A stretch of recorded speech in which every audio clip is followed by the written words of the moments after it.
Head sõbrad, oleme astunud novembrikuusse, tervitan teid Toronto Eesti Baptisti Koguduse novembrikuu esimese pühapäeva virtuaalteenistuselt. Novembrikuud nimetatakse mitte ainult eesti keeles hingede kuuks. Ja see on aeg, võib-olla see on seotud sellega, et eriti see käin Põhjamaades on selline pime ja veidi sünge ja siis see toob ka viib mõtted veidi võib-olla teispoolsuse või mingi salapäraste asjade juurde. Igal juhul see aeg, sügisene aeg kuni jõuludeni, seda nimetatakse hingede ajaks. Ja täna, kui me tähistame või maailm vähemalt tähistab hingede päeva, siis see tekitab kristlastes veidike selliseid kahetisi tundeid, sellepärast et ühtepidi ju kristlased ilmselt räägivad sisemisest inimesest ja vaimsest inimesest ja inimese hingest ja vaimust. Et see peaks olema väga tervitatud, kui kogu maailm mõtleb, ka sekulaarne maailm mõtleb vaimse inimese peale, kuidas iganes seda siis nimetatakse. Aga loomulikult seoses hingede päevaga ja hingede ajaga tulevad esile ja on seotud sellised paganlikud traditsioonid, mida on läbi aegade praktiseeritud ja iga kristlasest lapsevanema küsimused on ju need, et kas ja kui palju ma peaks laskma lastel, ma ei tea, osa võtta mardipäevast või rääkimata Halloweenist, kui palju kogudused peaksid tähistama hingede päeva kui sellist, kui maailm räägib hingede koju tulemisest ja nii edasi. Neid küsimusi on mitmeid. Tänases jutluses ma tahan ühel või teisel moel sellest rääkida. Täna jagab algussõna ja juhatab meid palvele Ross Karkner ja muusikaga teenib meid Toronto Eesti Baptisti Koguduse ansambel. Hea meel on, et olete täna koos meiega ja usume, et Jumala püha vaim on täna juhatamas, õnnistamas ja ka puudutamas meie kõigi südameid läbi muusika, palve ja jutluse.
Do you find that life is getting more complex?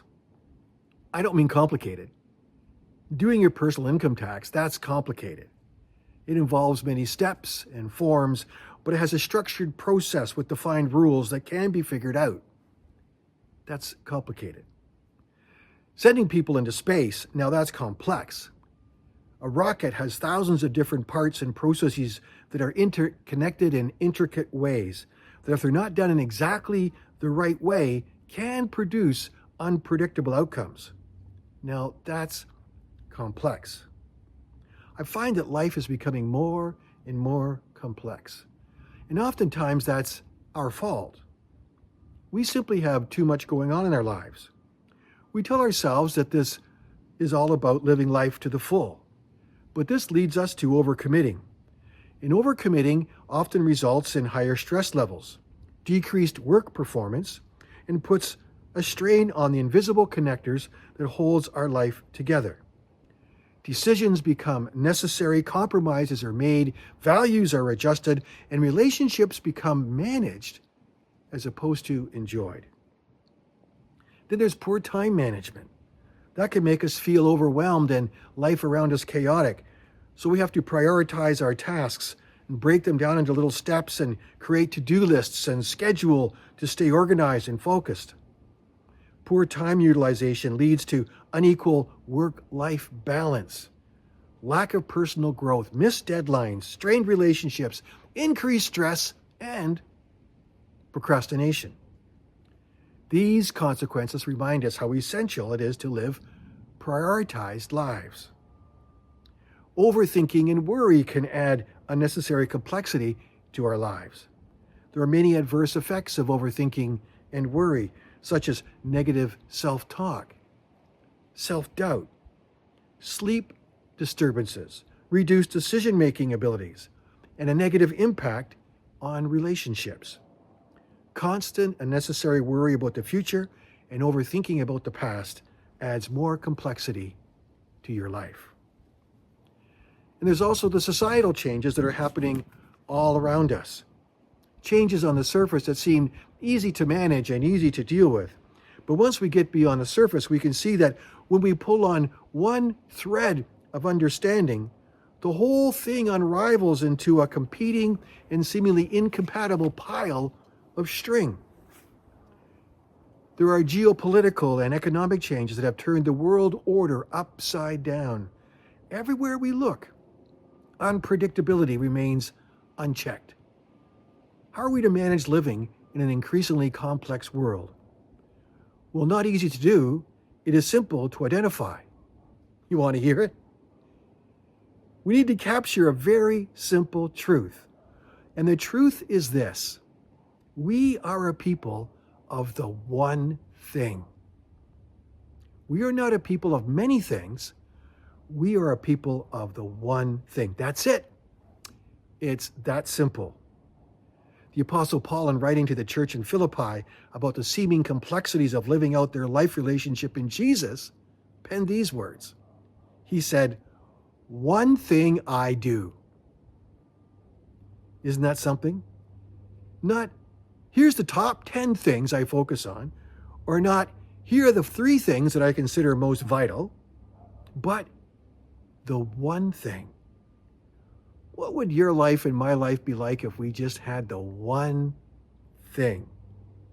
So what is this masterful, singular approach to living life in an increasingly complex world? Paul writes, "One thing I do, forgetting what is behind and straining toward what is ahead, I press on toward the goal to win the prize for which God has called me heavenward in Christ Jesus." That's it. One thing. Everything we do gets measured against this one thing. We are called to be people of this one thing. Let's pray. Oh God, our world around us seemingly is becoming increasingly fractured, and our own lives and interactions are filled with many dislocated pieces. The complexity overwhelms as we endeavor to live our best life. Help us to set all of this aside and recalibrate our living as people of the one thing, pressing forward with the singular goal of Jesus. In his name, amen. Lux aeterna, lux aeterna, lux aeterna, lux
lux eterna, lux eterna, luce ad est Domine.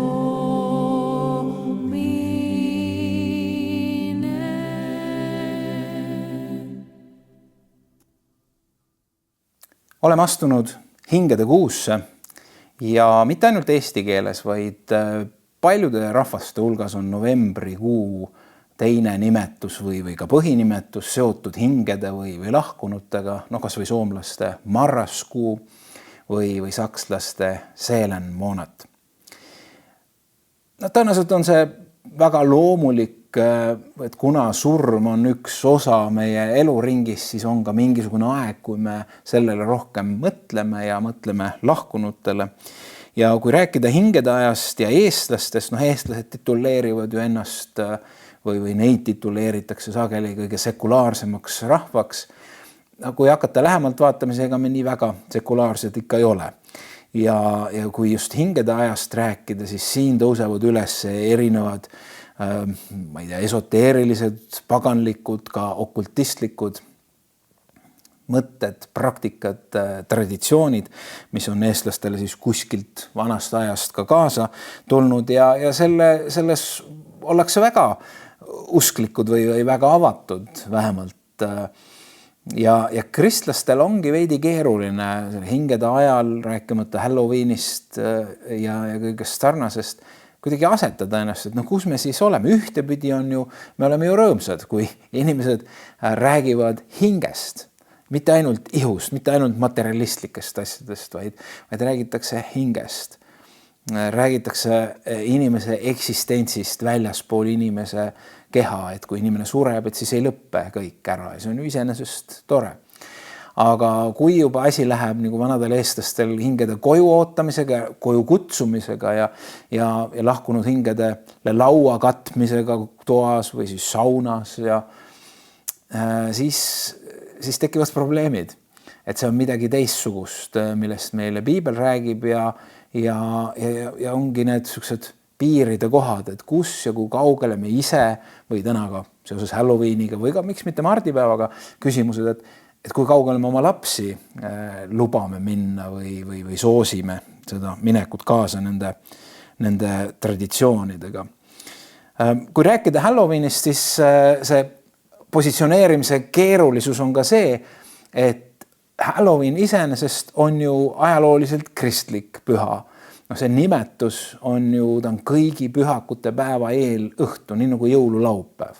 Ühtepidi on ta sõda, teistpidi räägitakse sellest paganlikust pühast Iirimaalt, Samhainist ja sellest, kuidas siis kirik tõstis selle kõigi pühakute päeva kevadest sügisesse just novembrisse selleks, et veidi vaigistada või alla suruda seda keldi traditsioonidega paganlikku püha.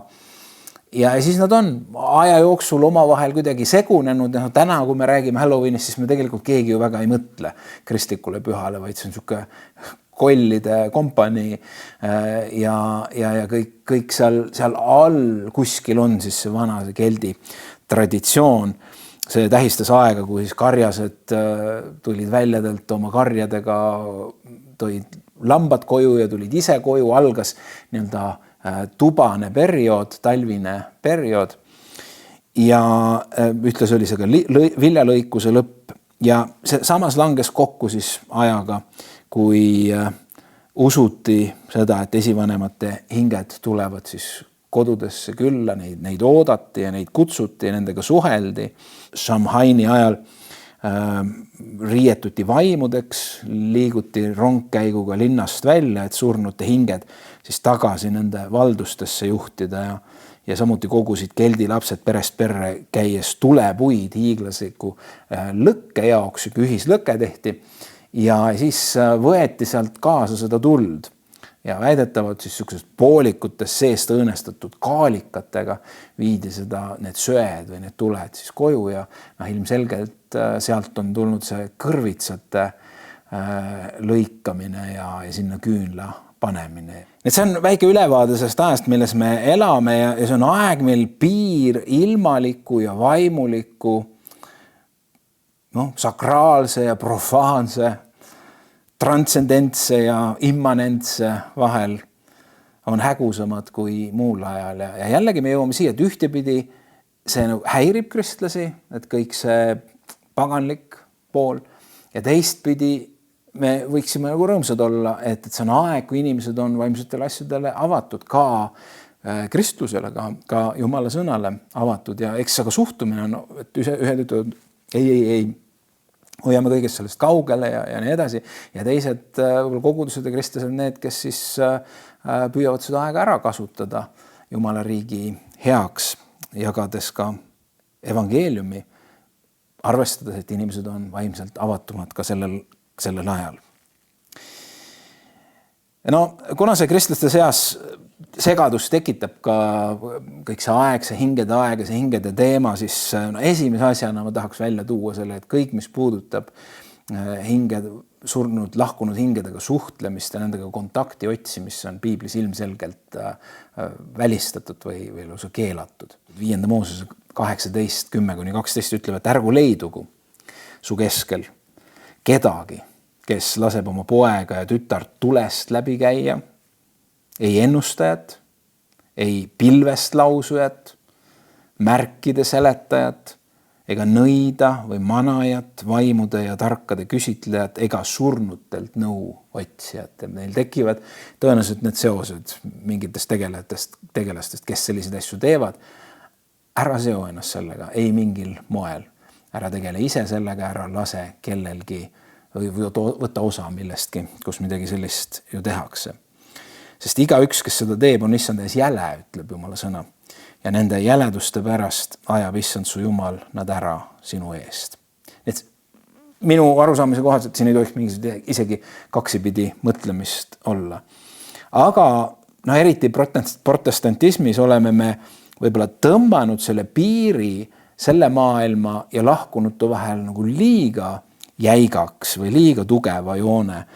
Ja sellest ma tahan tänases jutluses rääkida. See oli selline taust või foon tänasele jutlusele, et miks selline teemaga. Võib-olla see küsimus võiks olla asetatud need, mis roll on lahkunud inimestel, lahkunud kristlastel koguduse kontekstis. Ja nagu ma ütlen, siis protestantismis kuidagi on, et kogudus on see, kes me siin oleme. Ja need, kes on läinud, need on läinud. Võtta katolik kirik või ka õigeusu kirik, siis see joon ei ole üldsegi mitte nii selge ja nii tugev ja nii määrav, vaid kuidagi rohkem arvestatakse ka kogudusega, kes on sealpool. Aga see küsimus nüüd ongi see, et mis roll neil on, kuidas nad suhestuvad sellega, mis täna siin maa peal, ka koguduses või üldse maailmas toimub ja kas üldse kuidagi suhestuvad. Ja tänase jutluse baas või vundament kirja kohta on Hebra kirja 12. peatükk ja sealt algusest 4 salmi. Ja Hebra kirja autor kirjutab nii. Seepärast ka meie, kelle ümber on nii suur pilv tunnistajaid, pangem maha kõik koormav patt, mis hõlpsasti takerdab meid ja jookskem püsivusega meile määratud võidujooksu. Vaadakem üles Jeesusele, usu alustajale ja täidesaatjale, kes häbist hoolimata kannatas risti temale seatud rõõmu asemel. Ja on nüüd istunud Jumala trooni paremale käele. Võtke siis eeskujuks teda, kes on kannatanud niisugust patuste vaenu enese vastu, et ei väsiks, ega teie hing ei nõrkeks. Teie ei ole veel vereni vastu pannud patu vastu võideldes. Ma ei tea, mis on sinu esimene visuaalne pilt. Ma usun, et enamus inimesi, kui nad kuulavad teksti, siis neil tekib mingisugune visuaalne pilt. Mõnel kergemini, mõnel võib-olla vähem. Aga me kõik oleme võimelised looma pilti teksti põhjal. Et mis on see esimene pilt, mis tekib, kui sa seda kirja kohta kuuled? Et seepärast ka meie, kelle ümber on nii suur pilv tunnistajaid. No, ma jagan oma pilti. ja see pilt on, ma ei tea, olümpia või maailmameistrivõistluste kergejõustiku areen. Ja seal oleme siis meie. Keegi hüppab kõrgust, keegi jookseb 100 meetri sprinti, keegi jookseb takistusjooksu, keegi heidab ketast ja nii edasi ja nii edasi. Ja see on see maine kogudus, see on see maailm, see on meie siin. Ja kõik, mis me teeme, on seal staadionil. Ja nüüd need, kes on lahkunud, see suur pilv tunnistajaid on istumas seal tribüünidel. Suur pilv, need on väga palju, see tähendab suur staadion, palju kohti. Ja nad elavad kaasa. Kui kellegil kuskil staadioni nurgas seal mõni kettaheitja heidab hea tulemus, rahvas mõirgab, rõõmustab. Keegi ajab kõrgushüppes lati maha, ei saavutanud loodetud tulemust. Selline kurbuse väljendus ja nii edasi. Selline kaasa elamine kogu aeg.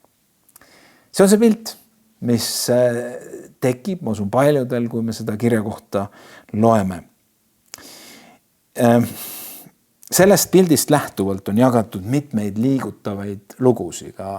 Ma olen ise seda teinud. Ja üks lugu, mida ma olen matustel jaganud, räägib ühest poisist, kes käis jalgpallitrennis. Ja ta ei olnud mingi suurepärane jalgpallur ja treener sai ka sellest aru ja ta ei näinud, et ta eriti motiveeritud oleks ja ta ei olnud paistnud eriti andekas ja ta käis trennis, aga kui olid võistlused, siis treener teda mängu enamasti ei pannud, sellepärast et teised olid nii palju paremad. Aga ühel päeval, kui oli üks võistlusmäng, siis poiss tuli treeneri juurde ja palus südamest, et armas treener, et ma täna, see on väga-väga oluline, et ma täna mängiksin, et siis isa näeb seda ka. Ja treeneril ei olnud palju aega seal arutada selle üle või et mis mõttes isa näeb, et kas ta pole varem käinud võistlustel ja nii edasi. Aga ta ütles, okei, et ma panen ta 5 minutiks mängu ja kui ta pani poisi mängu, ta nägi, kui entusiastlikult ta mängib ja mängis päris hästi. Ta ütles, ma annan talle veel 5 minutit, ma annan talle veel 5 minutit. Ta mängis esimese poole ja ta mängis teise poole ja ta mängis mängu lõpuni ja ta tegi seda hästi. Ja treener pärast mängu lõppu läheb poisi juurde ja küsib, et kuule, et mis sugu juhtus?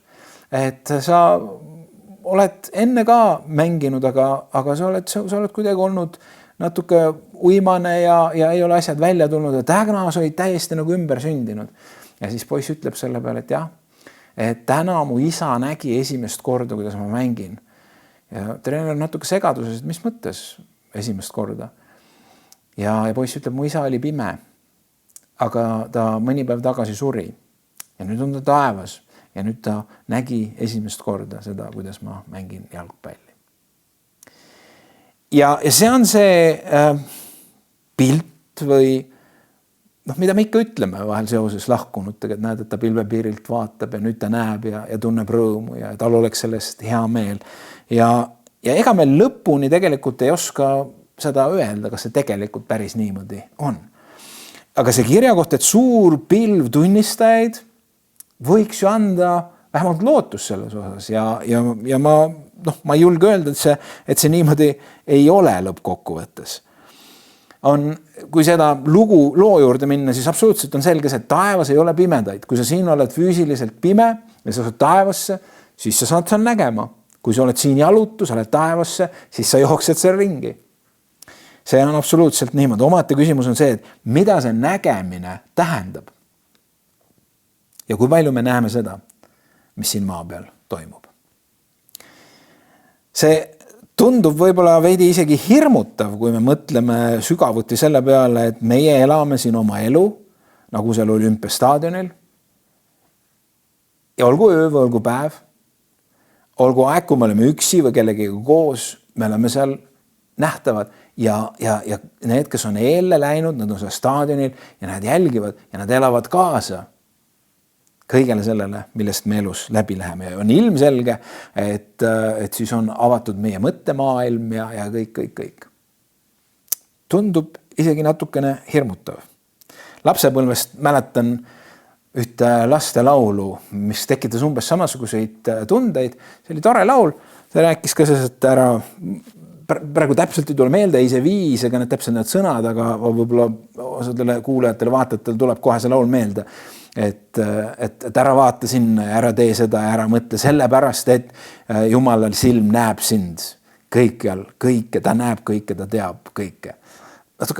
Võib-olla tekitab kõheda tunde, et meil on üks suur silm, kes kogu aeg jälgib, ta teab kõike, ta näeb kõike. Võib-olla veel suurem nagu hirmu äratava on see, et kui on see suur pilv tunnistajaid, kellest siin kirjakohas räägitakse. See on traditsiooniline pilt minu meelest. Vähemalt mina olen sellise traditsiooni sees üles kasvanud, et nii seda kirja kohta tõlgendatakse. Suur pilv tunnistajaid, kes siis elavad kaasa sellele, kuidas meil läheb. Ehk siis nad näevad, nad teavad, rõõmustavad, kurvastavad. Ja ühel või teisel moel ma usun, et see tõenäoliselt niimoodi ka on. Ühel või teisel moel. Lahkunud inimestel on tõenäoliselt mingi nägemisvõime või teadvus sellest, mis siin maa peal toimub. Mõtleme kas või sellel, kuidas Saul oma meeleheites, ta teadis, et seda ei tohiks teha, aga ta otsis siis kontakti lahkunud hingedega ja ta otsis kontakti Samueli vaimuga. See oli keelatud ja Jumal karistas teda ka selle eest. Või Jeesuse tähendamissõna rikkast mehest ja Laatsarusest. Sealgi on see, et kui nad on läinud siitpoolsusest ära, siis selles loos, selles pildis, üritab siis rikas mees kuidagi leida kontakti tagasi maaga, sellepärast, et ta teab, et mis seal toimub. Seal on ta lähedased, keegi, kes elavad nii nagu tema, nad ei tea ja nüüd tema teab ja ta tahaks anda kuidagi sõnumit nendele edasi sinna maa peale, et tuleks teistmoodi elada. Asjad on teistmoodi, kui nad on arvanud. Nii et seal on mingid laadi teadlikkus maisest elust, kuid ilmselgelt ei saa inimesed näha kõike, sest me võime vaid ette kujutada ka, või siis vastupidi, et meil on väga keeruline ette kujutada, kui taevas me näeksime kõike, mis maa peal toimub, me näeksime oma lähedasi, tegemas oma valikuid, siis taeva aust vaadates siia maa peale, see on üks väga trööstitu koht, kus on inimesed teevad väga trööstitud ja rumalaid ja haiget tegevaid valikuid. Ja see võiks olla päris masendav vaatepilt. See oleks hullem, kui meil täna uudistesaadete vaatamine, kui taevast vaadata 24/7 seda, mis siin maailmas toimub. Nii et ma usun, et seal isegi oleks olukordi, kus me taevas olles me tahaksime oma kohad vahetada mõne oma väga kalli inimesega, kes teeb süsteemselt valikuid, mis juhib teda eemale igavesest elust. Ja kui me oleksime juba ma olen valmis loobuma sellest. Ma olen valmis minema igavesse hukatusse, aga ma tahan, et tema pääseks. Ma arvan, et selliseid tundeid ei saa seal olla. Ja ma ei tea, kuidas need asjad on täpselt. Kuidagi moodi peab Jeesus hakkama saama sellega. Taeva aus, nähes kõike seda. Mul puudub vastus sellele. Aga ma siiski usun, et see ei ole päris niimoodi, nagu me oleme harjunud mõtlema seda kirja kohta, et see tunnistamine, suur pilv tunnistajaid on see, et meil on pidev ülevaade sellest taevast, mis siis maa peal toimub. Koguja ütleb lausa nii, et surnutel ei ole mingit osa maisest elust, sest elavad teavad, et nad peavad surema, aga surnuid ei tea enam midagi ja neil pole enam palka, sest mälestus neist ununeb. Nii hästi nende armastus kui viha, samuti nende armu kadeduski on ammu kadunud ja neil ei ole iialgi enam osa kõigest sellest, mis päikese all sünnib. Kinnitust sellele, et me ei saa seda väljendit pilv tunnistajaid võtta päris otseselt, et lahkunud ongi nagu spordivõistlusel jälgimas meie võidujooksu, millest Hebra kirja autor siin kirjutab, vaid et see on ilmselgelt metafoor ja see sõna tunnistaja ei viita nii palju pealtnägijale, kui see viitab tunnistajale, kellel on informatsiooni, kellel on kogemust, keegi, kellel on üks tunnistuse sõna kohtusaalis. Me teame, mida tähendab tunnistaja kohtus. Et ta nägi midagi pealt, on kogenud midagi, ta tuleb tunnistaja pulti ja räägib sellest, et see on niimoodi. Kreekakeelne sõna martüürion. Meile seostub ka märtriga ja seda ta ongi. See seostub just seda laadi tunnistajaga, mitte lihtsalt pealtnägijaga, vaid või see viitab kellelegi, kes on kogenud midagi. Ta võib tunnistada sellest, et see on tõeline või see on tõsi.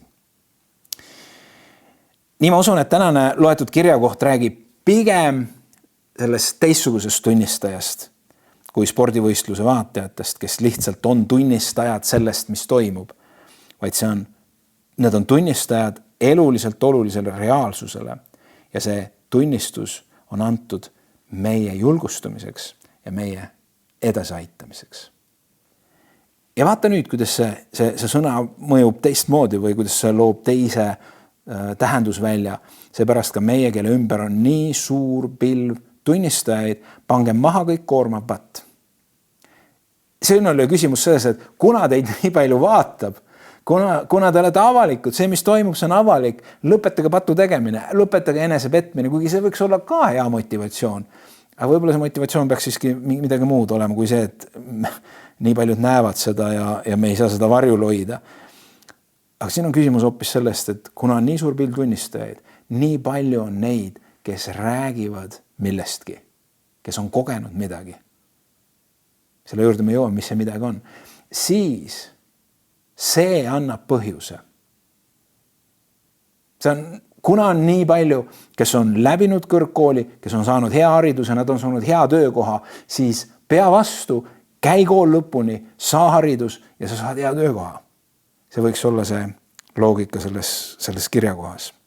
Enne veel, kui ma tulen tagasi selle tänase kirjakoha võtmesõnade juurde, see suur hulk või pilv tunnistajaid, peame küsima, mis juhtub üldse inimesega peale surma.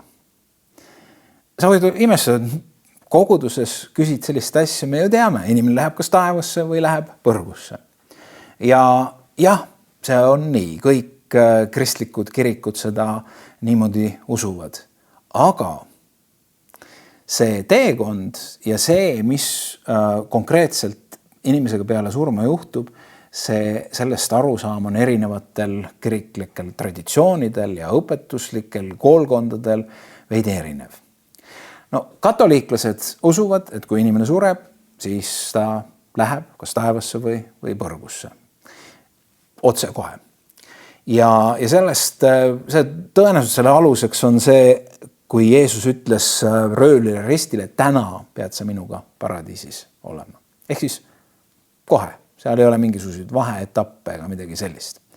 Katoliiklastel on küll üks selline nüanss, mida ei ole teistel kirikutel ja see on puhastustuli või purgatoorium, kus siis usutakse seda, lähtuvalt kirjakohast, mis räägib, et meie töö ja elu katsutakse tules läbi.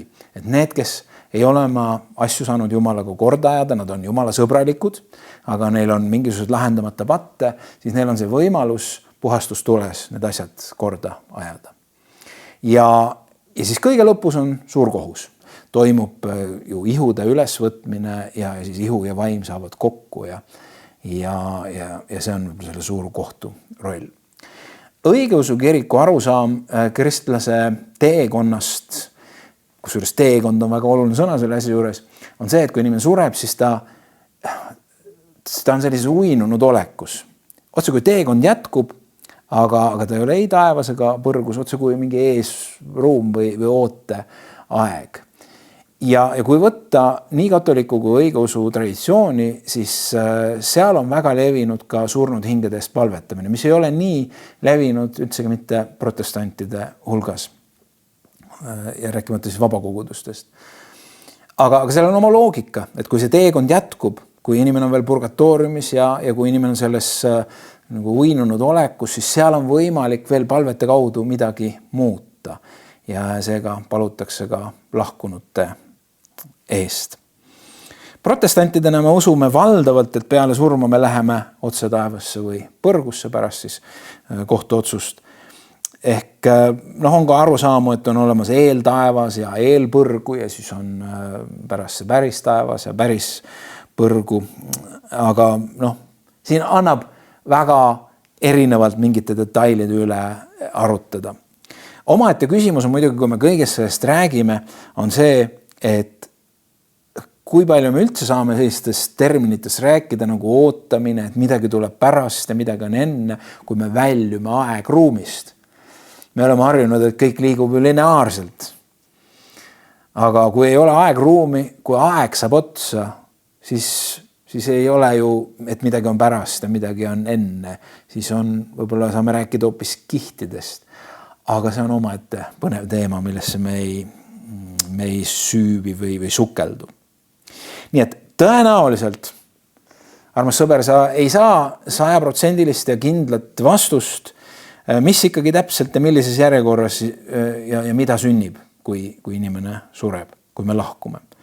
Ja ma oleks natukene ettevaatlik nende ka piibliõpetajate ja õpetuste osas, kes väga konkreetselt, väga absoluutselt, väga täpselt teavad, kuidas need asjad on. Ja nad täpselt teavad, et kõik teised, kui kõik teised teistmoodi arvavad, et neil on kindlasti vale. Me teame ühte. Ja see üks on see, et elu ei lõppe surmaga. Vaid surm on vaid aadressi vahetus. See oleks teine punkt. Kui esimene punkt oli see küsimus, et mis meist saab peale surma, siis teine punkt on tõdemus või konstanteering, et elu ei lõppe surmaga. Ja see võib tunduda sulle ka liiga elementaarne, aga samas taas, kui võrrelda ühte vabakogudust katoliikliku või õigeusu kirikuga või kiriku inimesega, siis need vanadel kirikutel on siin maise koguduse ja taevase koguduse vaheline side oluliselt tugevam. Ehk see on üks kogudus. Osad on lihtsalt sealpool, osad on siinpool. Meie kuidagi protestantidena tõmbame selle joone veidi tugevamini. Ja kõige selgemalt on ta tõenäoliselt mõistetav läbi pühakute teema, mis on protestantide jaoks probleemne teema ja veidi arusaamatu teema, siis õigeusklike katoliiklaste jaoks on see kuidagi nii loomulik, et see keegi on läinud ja ta on sealpool. Ja ta on võidelnud head usuvõitlust ja ma saan pöörduda tema poole, ma saan paluda temaga koos või tema läbi. See sidusus sealpoolsega on kuidagi loomulikum. Ja kui rääkida nendest, kes on lahkunud, siis nad on ilmselgelt elusamad kui keegi meist. Nad on juba nägemises, nad on juba selles päris tõelises piiramatus elus. Ja ma usun, et see on midagi, mis viib meid järgmise väga olulise sõna juurde, see on julgustus. See peaks meid julgustama. Ja see on see, kuhu ma tegelikult kogu selle tänase looga vaikselt kerides olen tahtnud jõuda. Julgustus.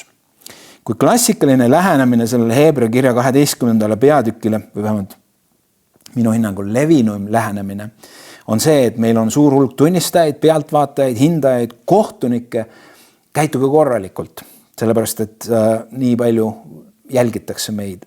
Elagu korralikult, jätke patt maha, jätke kõik vale maha, sest nii paljud on pealt vaatamas. Veel kord ma ei tea, kui palju on lahkunutel võimalik näha ja osa saada meie maisest elust. Aga see kirjakoht tundub mulle rääkivat siiski pigem midagi muud kui seda. Ja see peatükk algab sõnaga see pärast. Ja vahel need esimesed sõnad määravad tegelikult kõik selle, mis edasi tuleb. See pärast. Kui sa ütled see pärast, see tähendab, et midagi peab eelnema sellele. Mille pärast siis? Ja me teame, et Heebrea kirja 12. peatükile eelneb 11. peatükk. Ja 11. peatükk on usukangelaste peatükk. Ja seal on kirjutatud ma ei tea, Abrahamist ja Iisakist ja kui me sealt võtame, Aabel ohverdas, Eenok meeldis Jumalale, Noa valmistas laeva, Abraham oli kuulekas, elas tõotatud maal, Saara sai väe lapse saamiseks, Iisak õnnistas, Jaakob kummardas, Joosep andis korraldusi, Moosese vanemad peitsid Mooses keeldus, Iisrael läks läbi Punase mere, Jeriko müürid langesid, Rahab võttis vastu, lisaks veel Gideon, Barak, Simson, Jefta, Taavet ja Saamuel ja paljud teised, keda nimepidi ei nimetata. Kõik usukangelased, nad on lihtsad mehed ja naised, kes ühel hetkel otsustasid või mitmel hetkel, et nende puudujääk või olukorra keerulisus ei määra tulemust, vaid Jumala sõna, Jumala tahe, Jumala läkitus, Jumala kutse on see, mis määrab. See ei ole täielik loetelu, see ei ole eksimatute inimeste loetelu, see ei ole ka, ma ei tea, inimeste elude loetelu, kellel kõik läks väga kergelt. Ainult edust edusse ja võidust võitu. Seal oli palju läbikukkumisi, seal oli palju kaotusi. Aga veel enam, selle peatüki lõpus on juttu nendest, kes ei saanud kätte tõotusi. Ja see on paljude jaoks kõige müstilisem selles kirjagus. Mis usukangelased on, kes ei saa kätte? Aga nad jäid ustavaks Jumalale. Nad ei näinud siin maa peal kõike, mida Jumal oli tõotanud. Aga nad jäid ustavaks Jumalale. Nad uskusid Jumalasse, kes on ustav. Ja et nad näevad seda. Kord üle piiri minnes, üle jõe minnes. Kõigi nende kohta öeldakse lõpus, peatüki lõpus, et ja kuigi nad kõik said oma usu läbi tunnistuse. Kuigi nad kõik said oma usu läbi tunnistuse, osad said kätte, osad ei saanud, aga kõik said tunnistuse. See tähendab, et nad kõik olid tunnistajad. Ja Heebrea kirja autor jätkab siis 12. peatüki alguses, ka meie, kelle ümber on nii suur pilv tunnistajaid. Abraham oli tunnistaja. Joosep oli tunnistaja, Mooses oli tunnistaja, Peetrus oli tunnistaja, Augustinus oli tunnistaja, Luther oli tunnistaja, Wesley oli tunnistaja, Billy Graham oli tunnistaja, Kaljo Raid oli tunnistaja, meie esivanemad olid tunnistajad ja on tunnistajad. Millest nad tunnistavad? Mis on see tunnistus, mida nad annavad? Nad tunnistavad, et sõltumata sellest, kui palju ja mis kujul me saame kätte Jumala tõotusi, on Jumal ustav, usaldusväärne.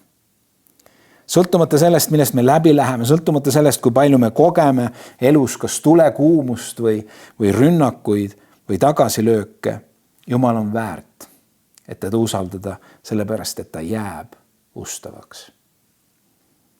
Kuna nii paljud elud on tunnistanud, et on põhjust joosta lõpuni, joosta oma võidujooks kuni finišini, siis ära sina ka iial väsi. See on Heebrea kirja autori sõnum. Ära jäta pooleli, ära lase patul rikkuda seda teekonda, ära lase sellel patul sul järgi lohiseda niimoodi, et see võtab sinu jõu, sinu ressursi, sa tunned häbi, piinlikkust, alaväärsust, kõike muud, mis sellega seondub, ära lase sellel oma elu hävitada, ära lase sellel rikkuda sinu jooksu, sellepärast, et nii palju on tunnistajaid, kes on näinud seda, et Jumal on ustav. Sõltumata sellest, kui raske on jooks, sõltumata sellest, kui keerulised on olukorrad. Kui su pilk on väsinud ja vajunud väga madalale, siis tõsta pilk Jeesusele, ütleb Heebrea kirja autor. Tema on sinu usu alustaja. Tema pani sind jooksma ja on öeldud, et ta on ka sinu usu täide viia. Tema on ka see, kes lõpetab, kes kui sina pooleli ei jäta, siis tema garanteerib selle, et sa finišeerid ja võidukalt. Hoia temast kinni. Hoia kinni usust, et Jeesuse lunastusest piisab, Jeesuse ohvrist piisab. Kui su elus on kannatused, siis võta eeskujuks Jeesus, kes jäi ustavaks kuni lõpuni ja sai osa imelisest võidust. Vahel on võitlused väga rasked.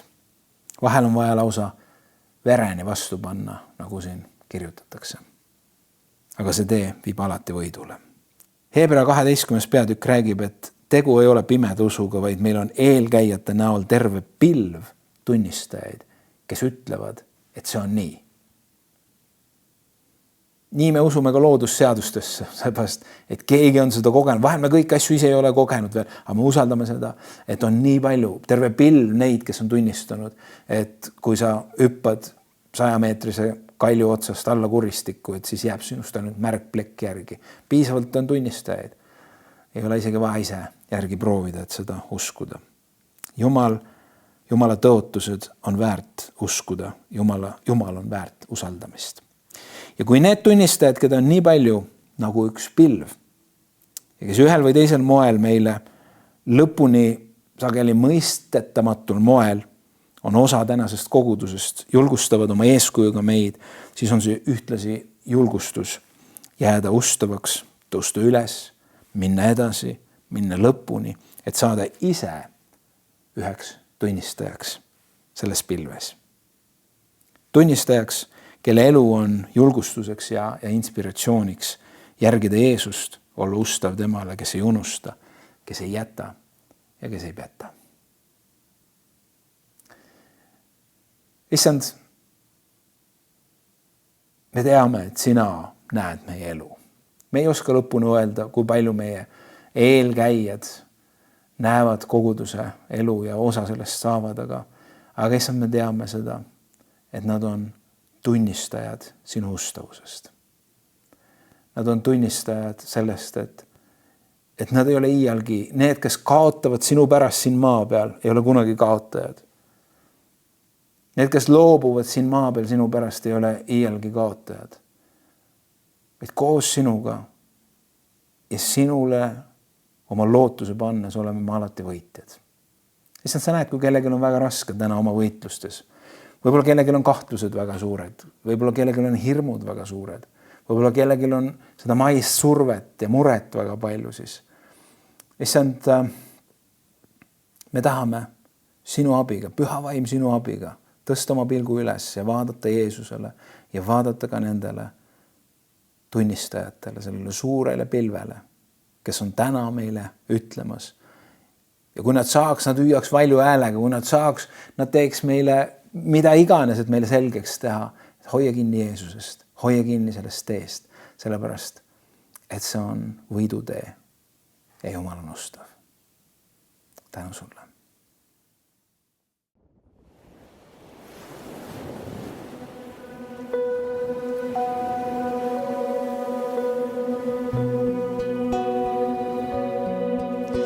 Min tormid on kandnud teisel pool vett. Ma läksin, kuid süda jäi teisel pool vett. Mu lootuse sild viib mind teisel pool vett. Mu palved on siin, kuid vastus teisel pool vett.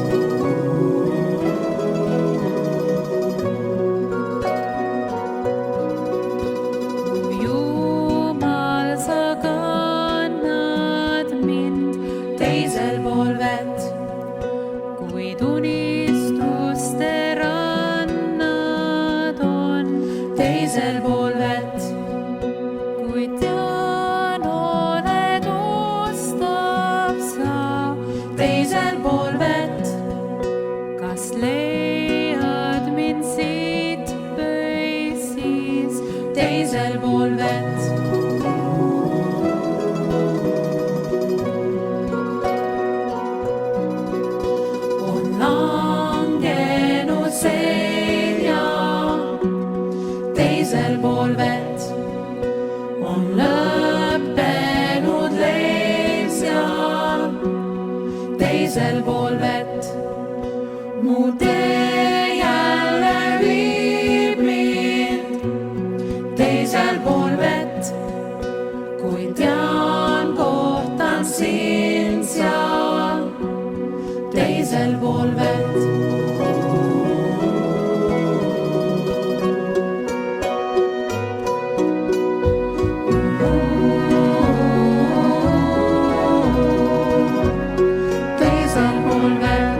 issand, me tahame avada oma südame sulle. Me tuleme sinu laua äärde, aga anna meile nälga ja anna meile janu sinu ja sinu kuningriigi järele. Me tahame meenutada ja kalliks pidada kõike seda, mida sina oled teinud meie heaks, armastades meid kuni lõpuni. Nii kaugele, kui me oskame ja suudame mõtelda. Kuni surmani. Issand Jeesus Kristus, las see laud olla meie jaoks armastuse laud, lootuse laud, tervenemise ja taasühinemise laud. Liida meid sinu kogudusena oma armastuse kaudu üheks. Kasvata meis hoolimist ja armastamist üksteise suhtes. Las võitlemine muutuda teenimiseks. Hinnangute andmine üksteise austamiseks. Täida meid oma vaimuga ja luba meil osa saada sinust kui eluleivast ja elavast veest. Õnnistuse karikas, mida me õnnistame, eks see ole Kristuse vere osadus. Leib, mida me murrame, eks see ole Kristuse ihu osadus. Et leib on üks, siis ka meie, paljud, oleme üks ihu, sest me kõik saame osa sellest ühest leivast, kirjutab Paulus korintlastele. Issand Jeesus sel ööl, mil ta ära anti, ta võttis leiva. Meil on võib-olla ajaloo suurim leivamurdmise leib. Ta võttis leiva, tänas ja murdis ja ütles, see on minu ihu, mis teie eest antakse, tehke seda minu mälestuseks. Õnnistame leiba.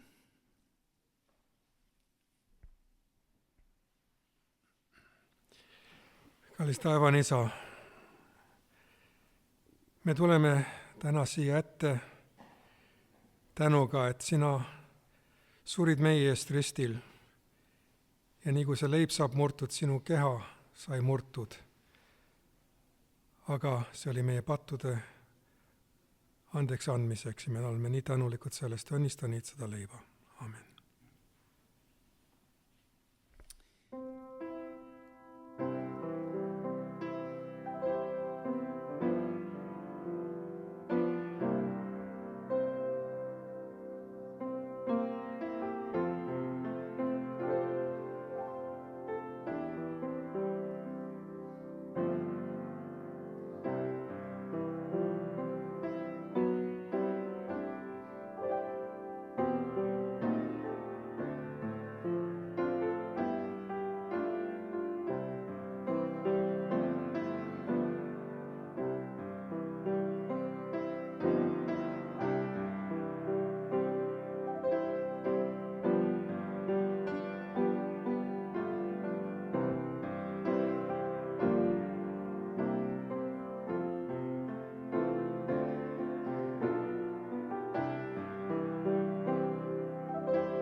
Samal kombel võttis Jeesus ka karika pärast õhtu söömaaega ja ütles, see karikas on uus leping minu veres, nii sagedasti, kui te sellest joote, tehke seda minu mälestuseks, sest iga kord, kui te seda leiba sööte ja karikast joote, kuulutate teie issanda surma, kuni tema tuleb.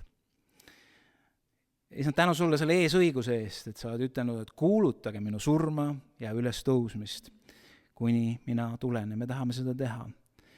Ja me tahame teha seda rõõmuga, sellepärast, et Jeesus sinu vere läbi on meil antud ligipääs millelegi, mida me ei vääri.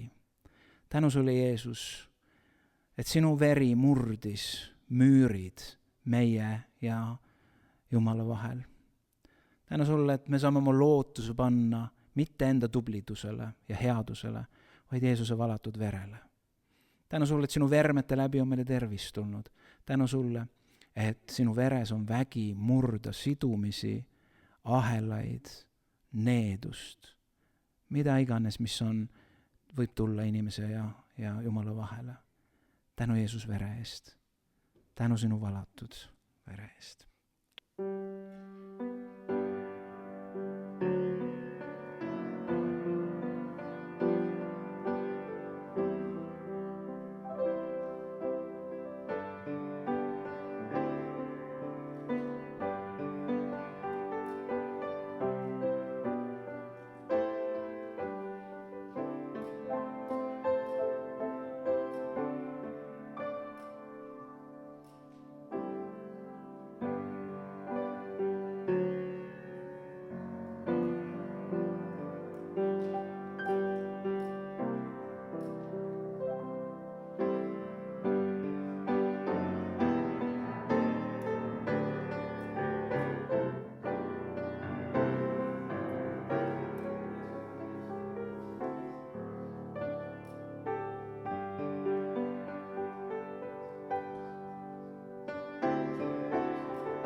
eest aitsenud kannatusi, paku koormast mind vabastades.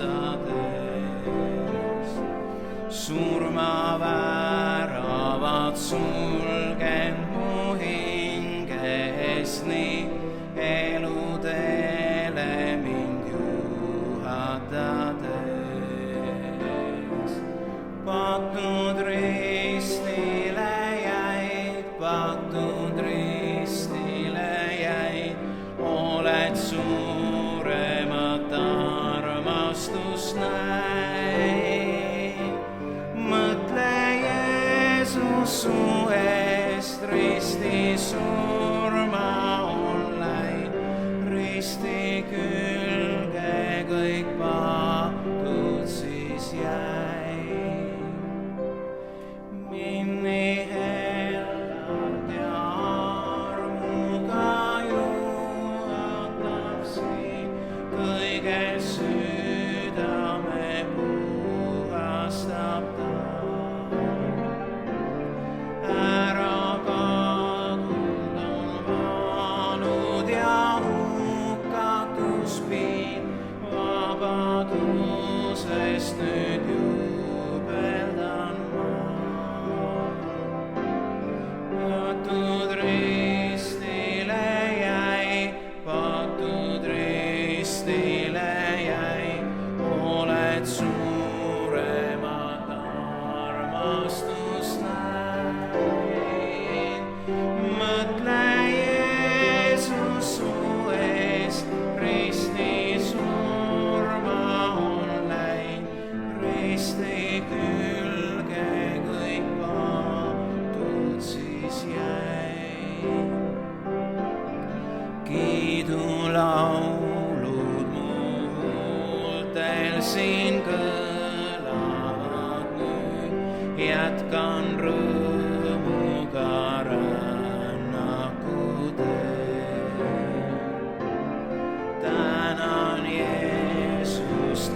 kallilt on maanud mu süü, ei mind kohuta hukatus veel.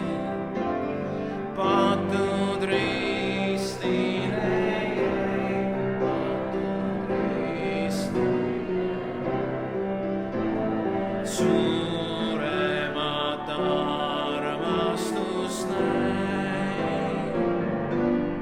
Mõtle Jeesus su eest, risti surma on läinud, risti külge kõik patud siis jäi. Aga issand, õnnistagu teid ja hoidku teid. Issand, lasku oma pale paista teie peale, olgu teil armuline. Issand, tõstku oma pale üle teie ja andku teile rahu Isa, Poja ja Püha Vaimu nimel.